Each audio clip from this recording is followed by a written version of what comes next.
Limitless art ಚಾನಲ್ಗೆ ಸುಸ್ವಾಗತ. ಇವತ್ತಿನ ವಿಡಿಯೋದಲ್ಲಿ ನಾವು ಕೋಲ್ಕತ್ತಾ ಹೈಕೋರ್ಟ್ನ ರೂಮ್ ನಂಬರ್ 11ನ ಒಂದು ಹಾರರ್ ಸ್ಟೋರಿಯನ್ನು ನೋಡಲಿದ್ದೇವೆ.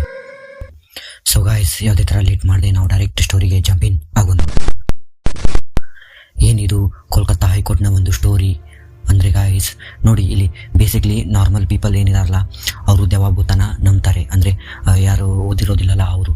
ಬಟ್ ದೇಶದಲ್ಲಿ ಎಂಥ ಘಟನೆಗಳು ಆಗಿದ್ದಾವೆ ಅಂದರೆ ಹೈಕೋರ್ಟ್ನ ಜಡ್ಜ್ ಸಹ ಈ ಒಂದು ಇದನ್ನು ನಂಬ್ತಾರೆ ಅನ್ನೋದನ್ನು ಈ ಒಂದು ವಿಡಿಯೋದಲ್ಲಿ ನಾವು ನೋಡ್ತಾ ಇದ್ದೀವಿ ಗಾಯ್ಸ್.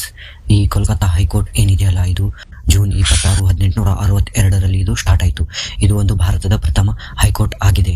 ಇದರ ಹೆಸರು ಮೊದಲು ಕಲ್ಕತ್ತಾ ಹೈಕೋರ್ಟ್ ಅಂತ ಇತ್ತು. 2016ರಲ್ಲಿ ಕೋಲ್ಕತ್ತಾ ಅಂತ ಅದನ್ನು ಚೇಂಜ್ ಮಾಡಿದ್ದಾರೆ. ಇದು ಒಂದು ಬ್ರಿಟಿಷ್ ಈಸ್ಟ್ ಇಂಡಿಯಾ ಕಂಪನಿಯ ಹೈಕೋರ್ಟ್ ಆಗಿತ್ತು ಗಾಯ್ಸ್. ಸೊ ಅಂತ ಒಂದು